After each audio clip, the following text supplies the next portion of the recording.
pertama-tama sebelum saya lanjutkan kalimat saya ini, mendingan saya dengan segala kerendahan hati minta maaf karena kegaduhan yang ada, karena sebetulnya kita lagi sibuk setelah Pilpres, mau menyambut Pilkada, dan baru saja merayakan Idul Fitri, raya yang baik, dan umat Kristen baru saja merayakan kebangkitan Kristus, lalu mau menyambut kenaikan ke surga.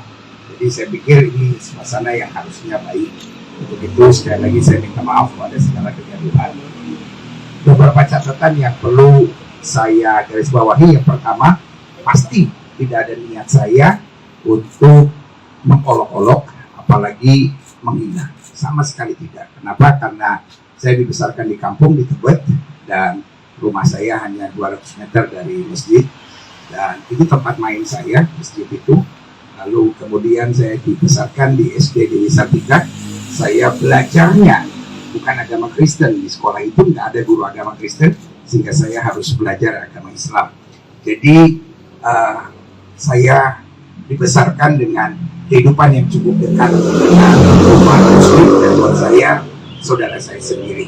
Nah, lalu kemudian beberapa hal juga yang perlu diketahui. Yang kedua, itu adalah ibadah intern yang tidak berlaku untuk umum. Tapi karena jemaat kita ada dua, ada jemaat gereja, ada jemaat online, jadi otomatis ada di YouTube kami.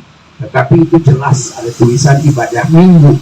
Jadi karena itu sama sekali tidak dimaksudkan untuk umum. Lalu yang ketiga, mungkin ada yang melihatnya dengan kacamata yang berbeda, lalu kemudian mengedit-edit itu. Apa tujuannya? Ya buat saya, setiap kita hanya Tuhan yang tahu. Tetapi yang pasti bahwa penjelasan itu bukan penjelasan yang lengkap. Penjelasan yang lengkap sebetulnya itu sebagai otokritik umat Kristiani, di mana saya bilang bahwa ibadahnya orang Muslim misalnya cukup setengah mati. Kenapa setengah mati? Karena berat.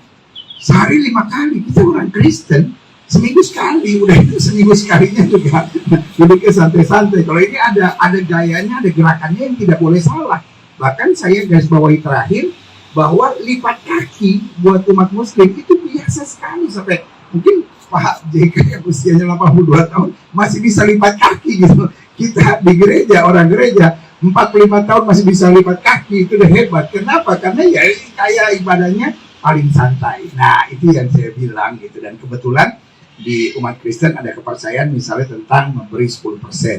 Nah, di pengetahuan saya gitu, wah umat Muslim di situnya yang agak lebih gampang gitu, 2,5%. Tapi setelah bicara sama Pak JK hari ini, dia bilang, oh salah pendeta, 2,5% itu cuma zakat, belum infaknya, belum sedekahnya, belum wakafnya, itu lebih berat lagi gitu. Jadi untuk itu sekali lagi saya minta maaf untuk kegaduhan ini, tapi percayalah kebersamaan Indonesia selalu ada di hati saya, dan di hati saya selalu ada persatuan, karena dasar khotbahnya kalau didengar hari itu justru tentang kasih. Kasihlah sesamamu gitu ya. Download Tribun X sekarang, menghadirkan lokal menjadi Indonesia.